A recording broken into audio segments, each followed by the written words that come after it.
Welcome back to Celebrity Radio. It's Alex Belfield talking to some of the country's biggest stars and some of my favourite people. And we've got one for you today. Lisa Faulkner, how are you? I'm very well, thank you. How are you? Are you available and interested in a ginger sort of middle-aged failing man? Because you seem like the dream woman. You've got it all sorted and you cook up a storm and you're a big celebrity. This is marvellous. Would you consider me? If I wasn't already taken, I would consider you. At times I hear that. Do you know what, though? You have got a great career and you keep it classy, don't you? You only do good stuff and you stick to what you do best. You know what? I feel very lucky. I feel very blessed. I know that I've acted for years, and then I did Celeb MasterChef, and I've always cooked, but then my whole career sort of turned into cooking, and I've sort of now gone back and done cooking and acting, and I feel really, really lucky. I love what I do.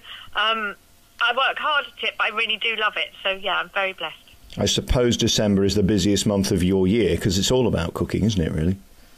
Yeah, the lead up actually to December is it's all about cooking. Yeah.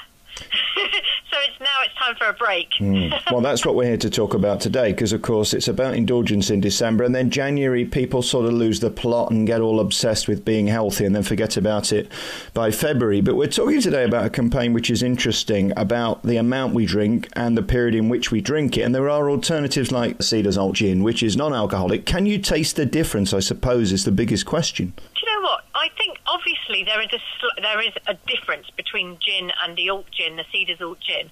It's very, very slight. And what I love about it is actually, I think the thing with a gin and tonic is that there is a ritual that goes with it. That you pour you get a nice glass and you put a load of ice in it and you put your gin in and you put your tonic and you put cucumber or rosemary or lemon, whatever you want, do you know what I mean, in it. And it's the same, you do the same with the cedars. So you put your measure of cedars in and then you put all your herbs and your tonic water.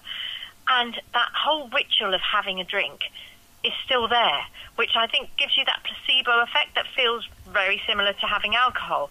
And I think if you are doing dry January or you are wanting to be more mindful about how much you drink, that ritual is quite important to feel that you're still involved and included. Do you know what I mean? Absolutely. I mean, I went to vodka and Diet Coke years ago because I was working out, I was eating enough calories in the drink, if you know what I'm saying, that I could have a free dessert. So it was sort of like that mathematic equation. Well, instead of having beer, I'll just go to that, and then every now and again I can have that, and I did lose weight. People forget that it is like eating. Drinking is eating, just in a different way. I totally agree. And I know it's not all about losing weight, but the minute I didn't drink most of the summer, I didn't even know I had much weight to lose. I am quite skinny. But I did lose those little bits of weight that I was like, oh my gosh. And that was just from not drinking.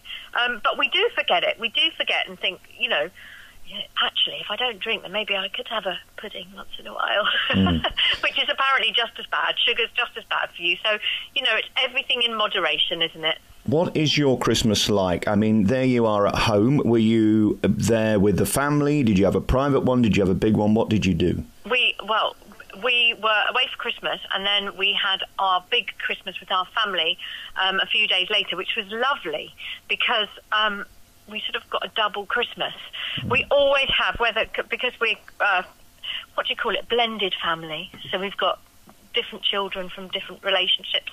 So we have all our families come together for a big Christmas. So it's really lovely because we still had turkey and we had beef Wellington and we had vegan Wellington. So everyone was catered for in our great big family, and we had just such a lovely day. I mean, I think Christmas is about, that whole period is about being with family and friends and just having a lovely time, isn't it? And it can be hard for people, and it can be joyous as well. It's about including as many people as you can, I always think. I'm not a professional, but if anybody comes in my kitchen on Christmas, I get very upset because I know what I'm doing and I know I want to do it. What happens when there's two pros in a kitchen? Are you fighting for the knives, or does there have to be a pre-agreement that, no, I'm doing this and you're doing that, or somebody's doing the whole thing? Well, we usually do have a sort of, I'll do that, you do this, or I'll say, well, I'll do that bit and you do this bit, and we work really well together. It's really lovely because John's so, obviously, he's a brilliant chef, and he knows exactly what he's doing. And I came down on our Christmas morning and he'd done all the veg, and I was like, I was going to do the potatoes, do you mind doing them? He's like, no, you roast them, because your roast potatoes are better than mine. I'm like, that's fine. You've just done all the boring peeling. So, yeah, it's great. Works pretty well. I'm so happy for you both. I've interviewed John many times because he's a top guest for a start and he's funny and all that. Is it amazing for you to sort of be given another chance and another life? Because there's no guarantee, is there, when things go wrong in a relationship that you're going to find somebody that's going to make you happier than before. Sometimes it's easier staying with the person you're with. John, I feel very blessed that I've got a second chance with a lovely man.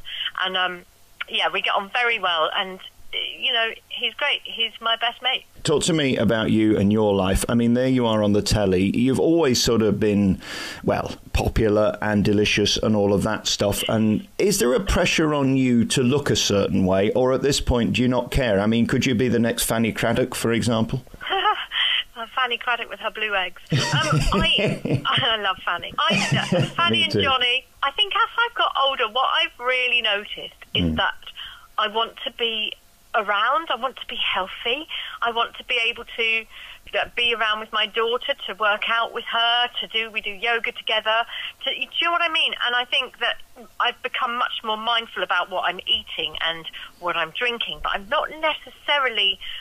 It is about what I look like because I have always grown up in that world. I was a model and I'm an actress and I'm on telly, and you do worry about what you look like. So I do think it is part of me, but I try not to make it everything.